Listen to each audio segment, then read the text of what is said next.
So, hi everyone. Welcome to our Rest and Relaxation webinar. My name's Catherine, I'm Claire. I'm Haley. I'm Tammy. And I'm Tristan. and today we'll just be talking about rest and relaxation, so self care, physical activity, and sleep. So, the term health can be heard in everyday conversations all the time, but what is it actually? So, for a more formal definition, the World Health Organization defines health as a state of complete physical, mental, and social well being, and not merely the absence of disease or infirmity. So, our rest and relaxation touches on all three of these areas: physical with play, mental with self care and sleep, social with physical play and self care to enhance overall student well being and health. In fact, you can argue that the health topic of rest and relaxation is most relevant for us as busy university students. Not only do we constantly have to juggle academic stress and extracurricular responsibilities, but we also currently face added challenges that come with this COVID-19 pandemic, including online learning and physical isolation. So proper rest and relaxation has never been as important nor as topical as now.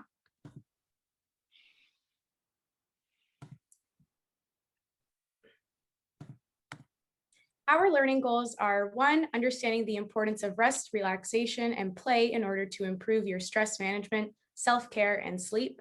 2, providing you with innovative ideas and the necessary skills to develop your own sleep hygiene, self-care, and physical activity plans. And 3, exploring the ways in which the health topic of rest and relaxation intersects with groups that are marginalized and or oppressed by certain social structures.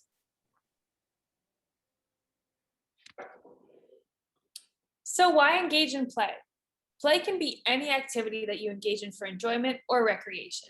There are a wide range of benefits associated with play, and it's actually necessary for brain development. In fact, play deprivation can lead to a reduction in brain areas that are important for emotional regulation and memory. Therefore, when our play levels are low, we get cranky and frustrated. This is common during exam season, so it's important that we are aware of what our bodies are telling us and making sure we give them what we need. Most of the time, we probably haven't given ourselves enough time to play. When we engage in play, various brain areas are activated. Play is especially important for students as it helps develop critical thinking skills and memories. So when we are studying for exams, it's important to incorporate some play in our study schedules to help our brains retain and digest information. So how do we start playing? There are many kinds of play that we can incorporate into our lives. There are a wide range of play options that we can participate in even during the pandemic, such as taking a walk, FaceTiming or calling family and friends, or watching a sports game. But my favorite kind of play is yoga because it benefits all areas of our health and gives our brains a much needed break. In light of COVID-19, many yoga studios are not open for classes, but there are many free yoga classes online. During stressful situations, our mental and physical health should be a priority. Yoga has a promotive and preventative role in mental health and human functioning. It is a mind-body intervention, so it encourages interactions among the brain, mind, body, and behavior.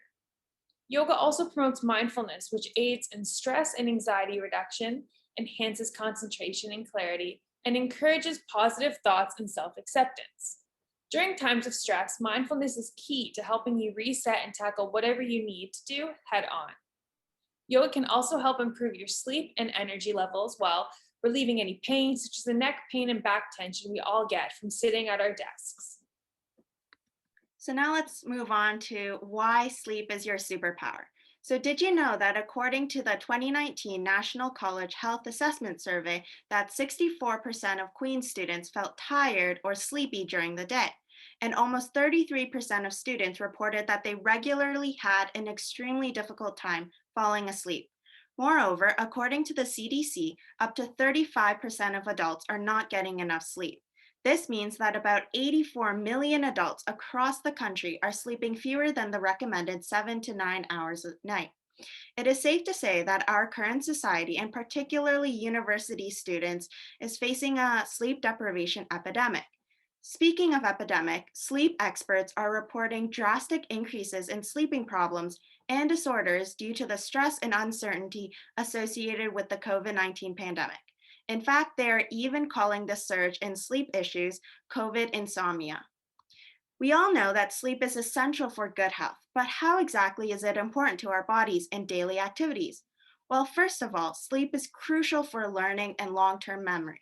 Not only is sleep critical after learning in order to essentially hit the save button on newly made memories, but sleep is also essential before learning in order to prepare the brain for new memory connections it will develop.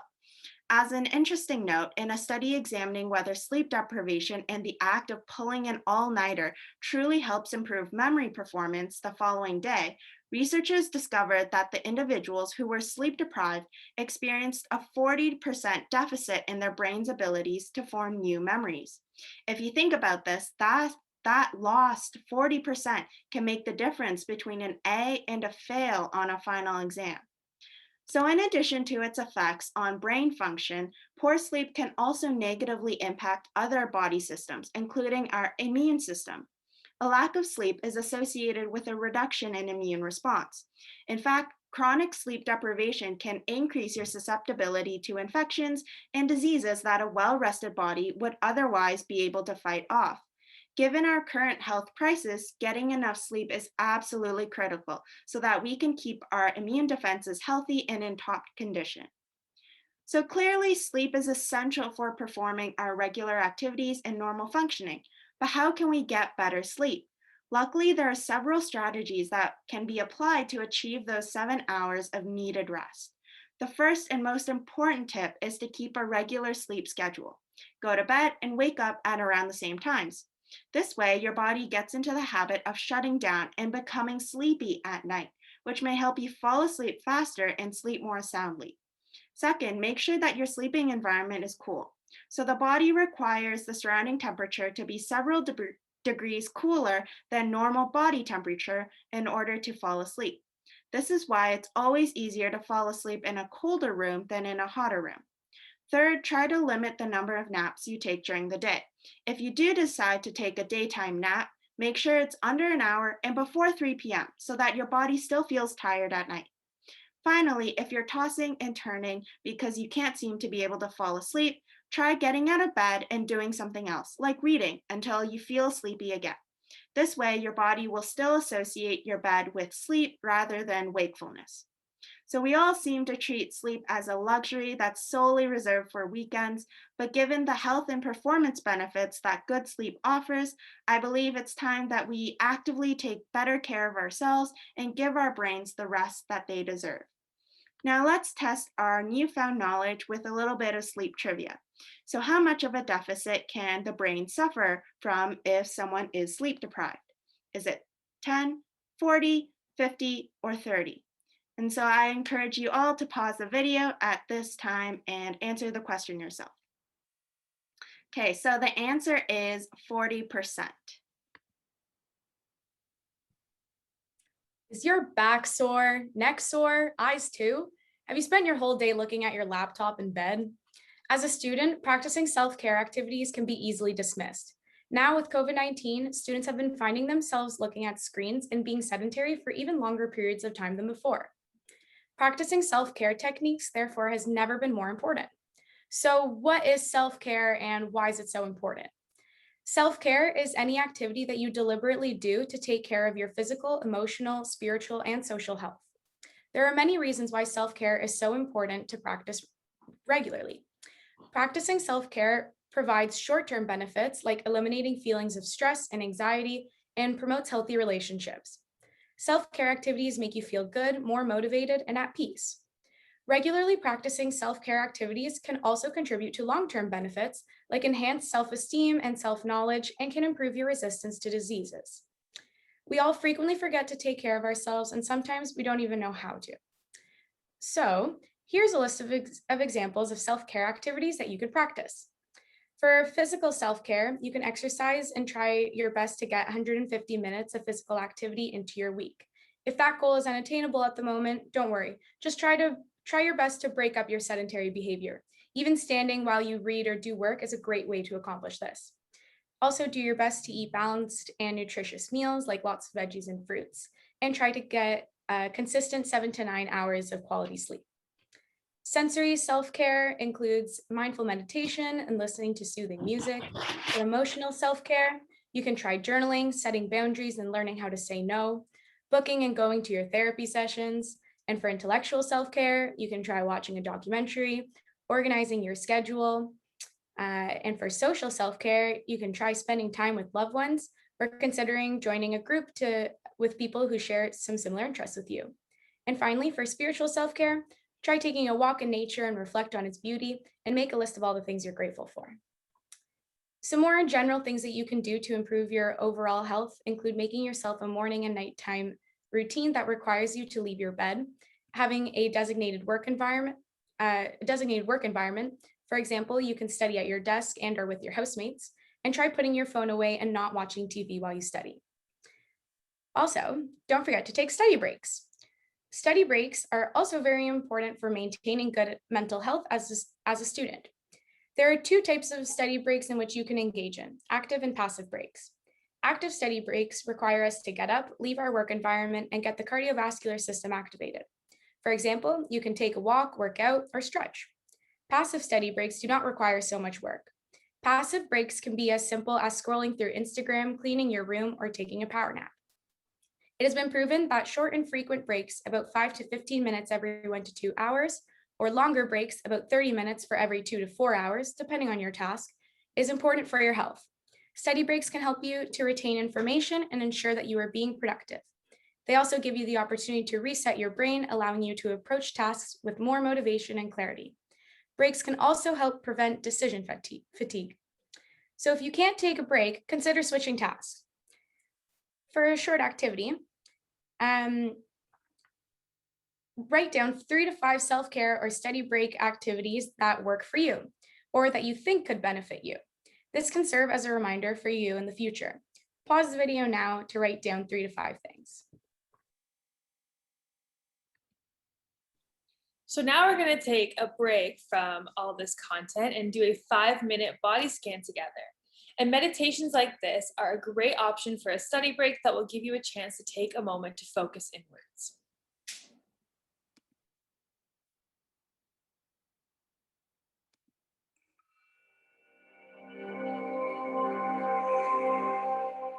Welcome to Medistate Mind, where we practice mindfulness through meditative states. For today's meditation, we're going to do a 5-minute body scan. Take a moment to allow your body and mind to settle into a state of calm relaxation. A wonderful feeling emerges from the knowledge that you are taking time for yourself.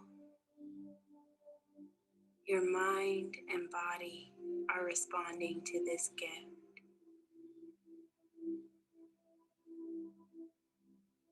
Tune in to your natural breath as you begin to sink deeper and deeper into a state of peace.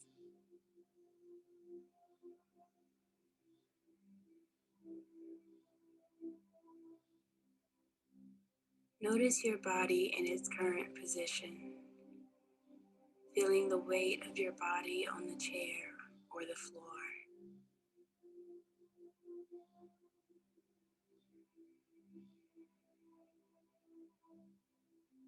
Take a few deep breaths, breathing in energy and becoming more aware with every exhale.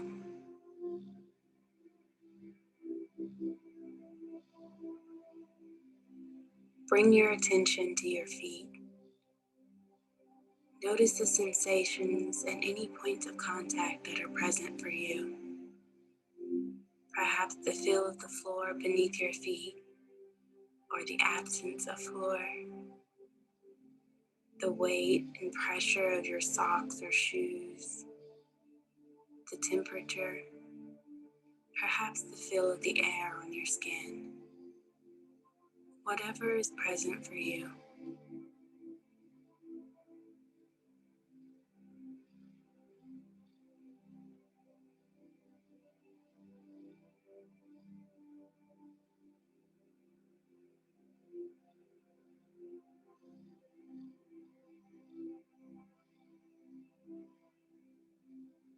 Now notice your legs. Tune in to any points of contact or sensations. Pressure, pulsing, heaviness, lightness.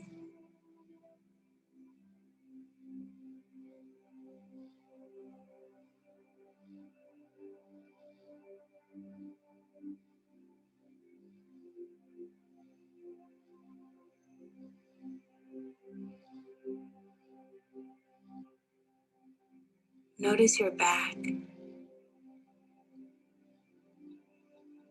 Rest your awareness in the body and stick with whatever sensations arise.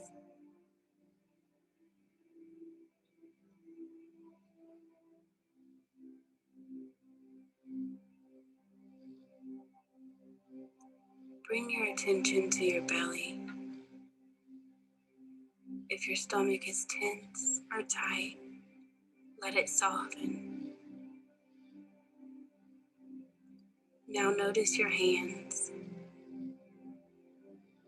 Be aware of any sensations that are present.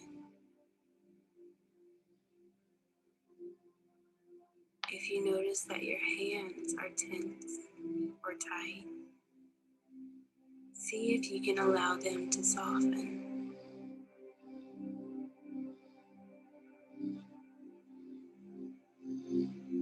Notice your arms. Feel any sensation in your arms.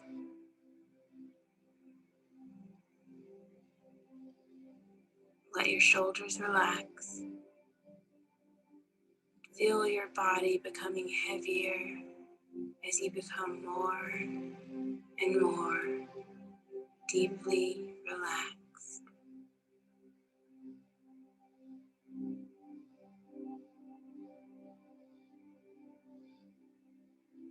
Notice your neck and throat, tuning in to whatever is in your direct physical experience. Soften your jaw. Let your face ease into a relaxed expression.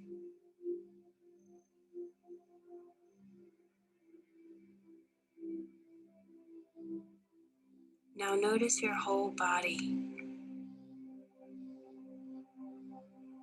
Be aware of your whole body as best you can. Notice the difference that these 5 minutes have made.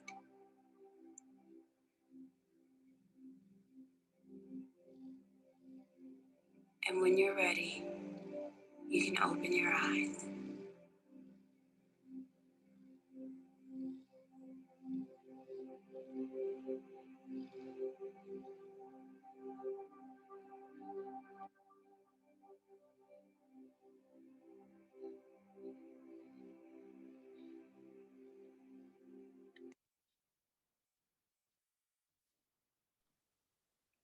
Hopefully, this activity allowed you to take a few minutes to check in with your body.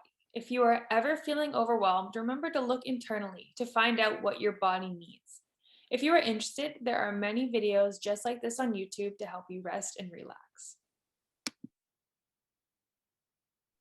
So now we're going to talk about mindfulness. Mindfulness is a key aspect of rest and relaxation, and often one that is overlooked. Mindfulness is a type of meditation where we become fully aware of ourselves and our bodies in the present moment.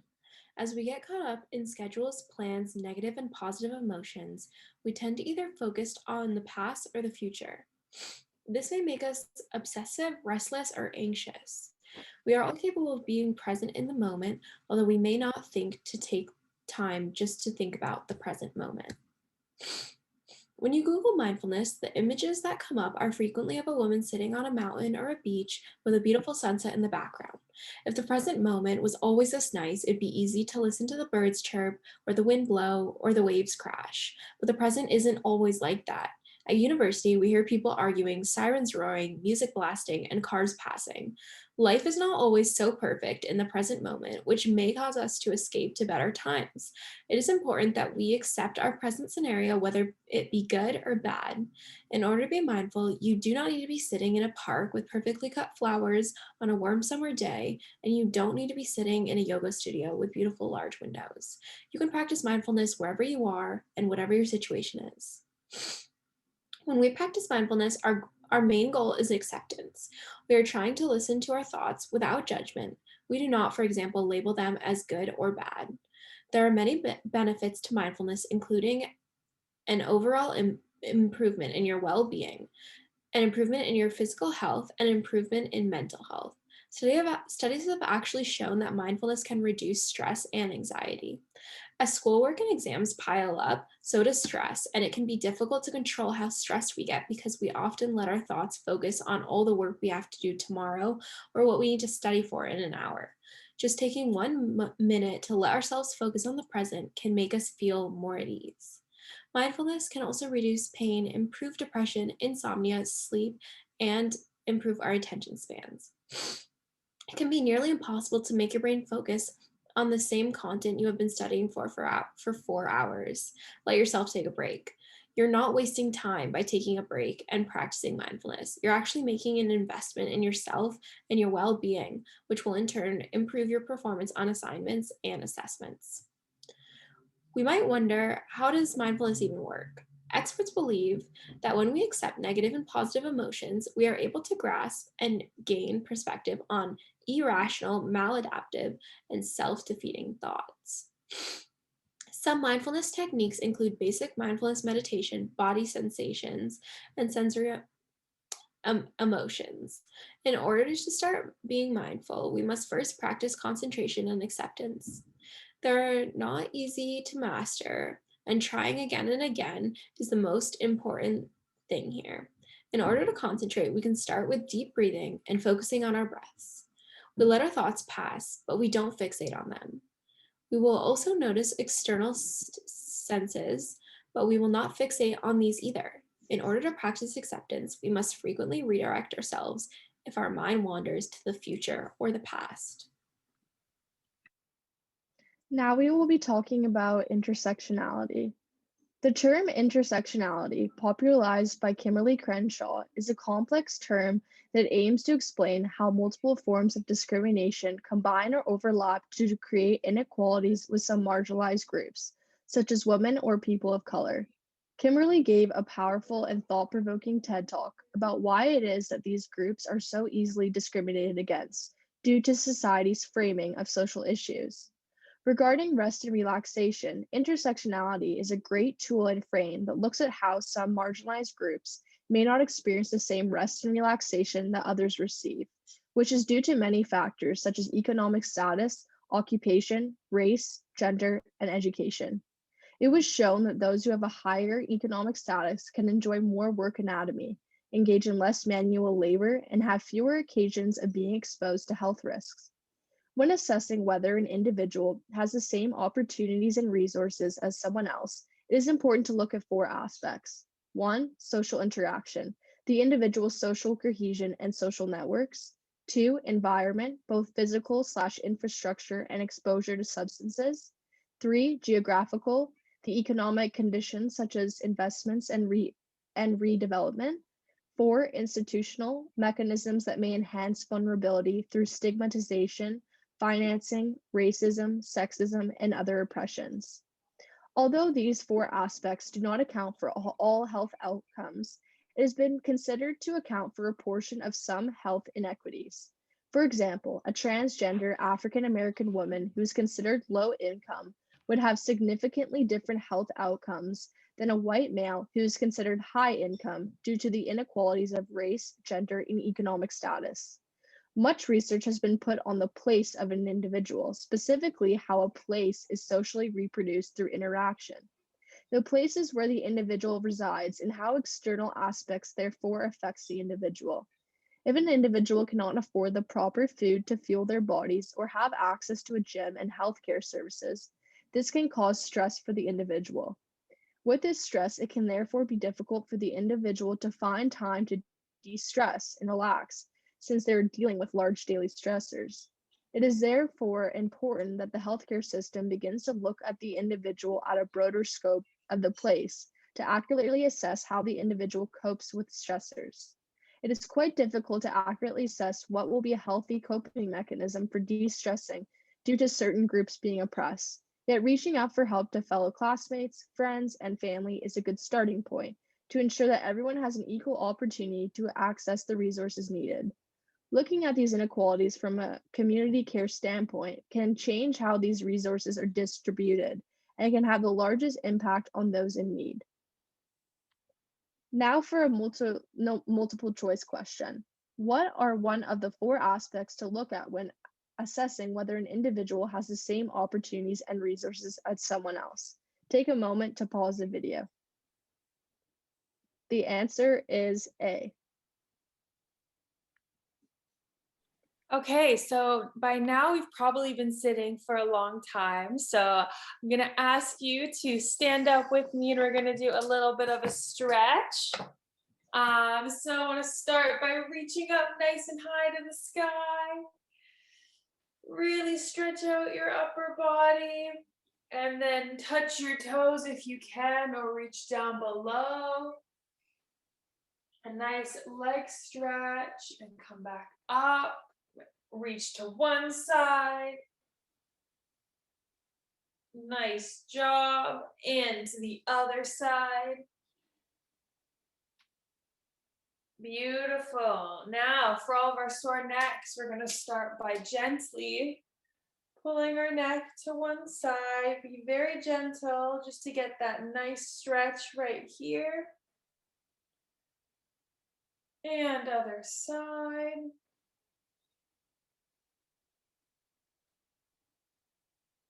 And then we're gonna do some arm movements. So just pull one arm to one side.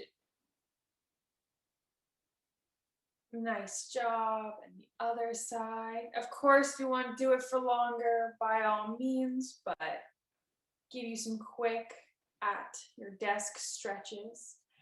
And then last thing, we're gonna pull one arm behind our neck.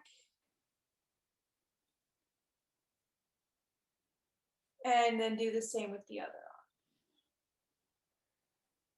And you can see there on the screen, there's some other stretches that you can also do if you're interested, just as a way to break up your sedentary time and make sure that keep your body moving. So thank you if you got up and participated in that stretch with us.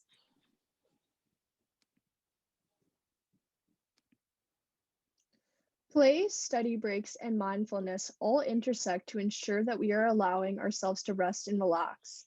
All of these aspects can improve stress management and sleep, which are both essential for university students. One's ability to rest and relax is influenced by multiple factors, such as social interaction, environment, geography, and institution. Overall, the concept of rest and relaxation is an overlooked topic in health, but crucial to one's well-being. Now, here we go. There's some Queen's resources. Check out the following resources if you would like more information on rest and relaxation. Thank you so much for watching our rest and relaxation webinar. We hope you learned something today. And if you are interested, definitely check out any of these resources. And here are the references that we use to create our webinar. Thank you for watching.